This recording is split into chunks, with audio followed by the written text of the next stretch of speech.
macabre mystère.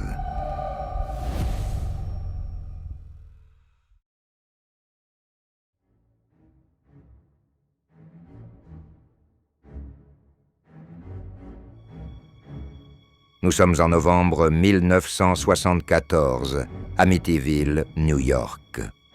La paisible banlieue est bouleversée par un crime brutal. Dans une grande maison coloniale de la rue Ocean, 6 membres de la famille DeFeo sont retrouvés morts. Leurs corps ont été assassinés par un revolver calibre 35. Le coupable, Ronald DeFeo Jr., le fils aîné, âgé de 23 ans. Le meurtre brutal de sa propre famille marque le début d'une des histoires les plus célèbres et controversées de la culture paranormale américaine. Les voisins, encore sous le choc, évoquent un silence lourd et étrange autour de cette maison qui venait soudainement de devenir un symbole de violence et de mystère.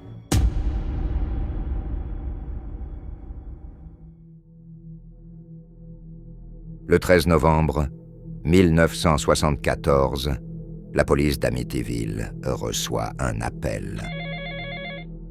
Des tirs ont été entendus dans la maison des DeFeo.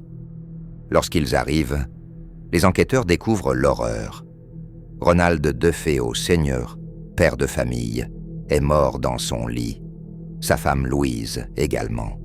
Et leurs 4 enfants, Dawn, Allison, Mark et John Matthew, gisent sans vie, chacun frappé avec une précision chirurgicale. Les voisins affirment avoir entendu les détonations, pensant d'abord à des pétards ou à un accident isolé. Ronald Jr., absent à ce moment-là, sera rapidement arrêté et finira par avouer les meurtres, expliquant qu'il voulait hériter de l'argent familial. L'affaire secoue toute la communauté et laisse la maison vide, silencieuse mais déjà chargée d'une aura inquiétante. Lors de l'autopsie, les experts médicaux confirment que les 6 victimes ont été tuées entre 3 et 4 heures du matin. Fait étrange, aucun des voisins n'a signalé avoir entendu de cris ou de luttes malgré le bruit assourdissant du fusil utilisé par Ronald Jr. Les enquêteurs remarquent que les corps sont tous retrouvés allongés sur le ventre, comme s'ils avaient été placés après leur mort. Une configuration troublante qui nourrit encore aujourd'hui les théories les plus sombres. Dans ses premières dépositions, Ronald Jr. change plusieurs fois de version. Il accuse d'abord un tueur à gages, puis évoque la présence d'une voix qui lui aurait ordonné de tuer. Cette voix, selon lui, venait de la maison elle-même. Certains policiers mentionneront plus tard avoir perçu une atmosphère anormalement lourde lors de leur arrivée sur les lieux. Le procès de Ronald DeFeo Jr. s'ouvre en 1975. Ses avocats tentent de plaider la folie, affirmant qu'il souffrait de troubles psychologiques sévères, d'hallucinations et d'une obsession pour le meurtre depuis plusieurs années. Mais plusieurs éléments compromettent sa défense. Des notes manuscrites détaillant ses pensées violentes et un plan prémédité, des témoignages d'amis et voisins décrivant son agressivité et son instabilité, et la découverte d'armes et de munitions conservées dans sa chambre. Le verdict tombe. Il est reconnu coupable des 6 meurtres au premier degré et condamné à 6 peines de réclusion à perpétuité consécutive, sans possibilité de libération conditionnelle avant 25 ans. La maison reste vide, un témoin silencieux du drame, mais bientôt, un nouveau chapitre s'ouvre avec l'arrivée d'une autre famille. En décembre 1975, la famille Lutz achète la maison pour 80 000 $, un prix inférieur au marché, espérant commencer une nouvelle vie. Rapidement, ils rapportent des événements étranges et inexpliqués. Les portes et fenêtres se ferment seules. Des bruits de pas résonnent dans des pièces vides. Une odeur persistante d'humidité et de moisissure envahit les lieux, et des changements de température brusques se font ressentir, parfois simultanément, par plusieurs membres de la famille.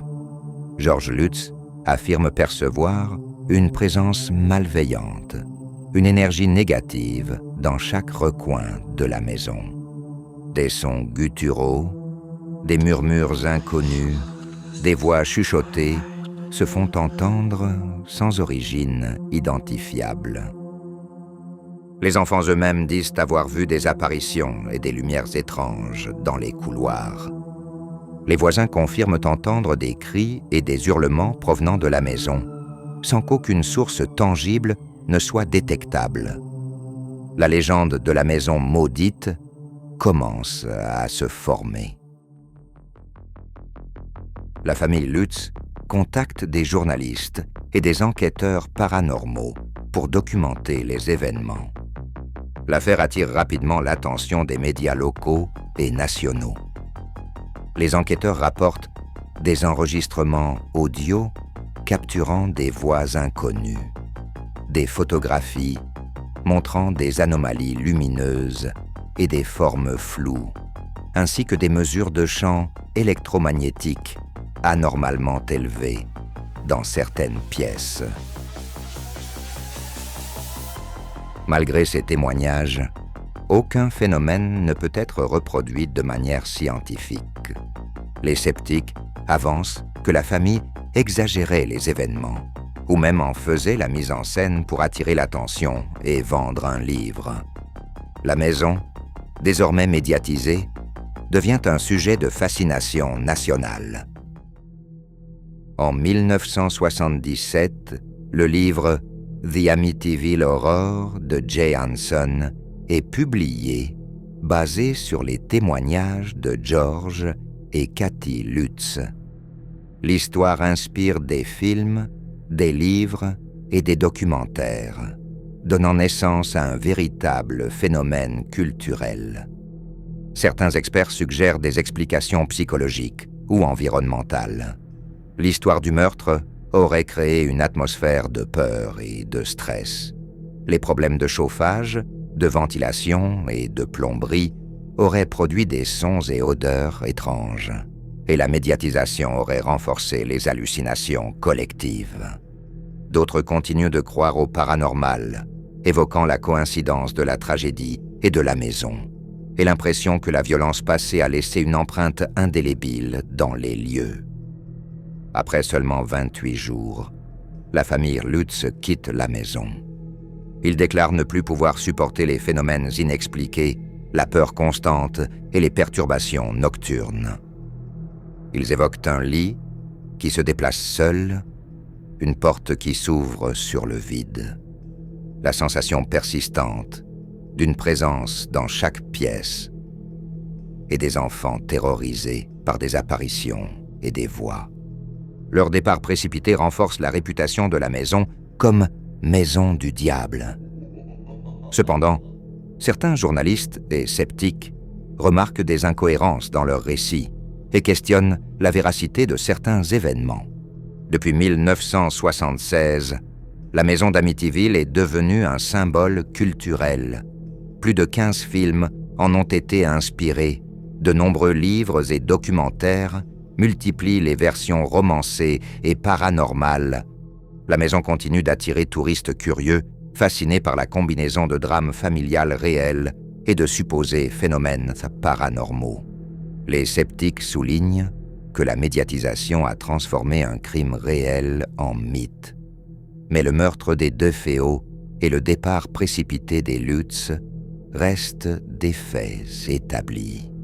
La maison reste debout, un témoin silencieux d'un drame et d'une fascination qui perdure depuis plus de 40 ans.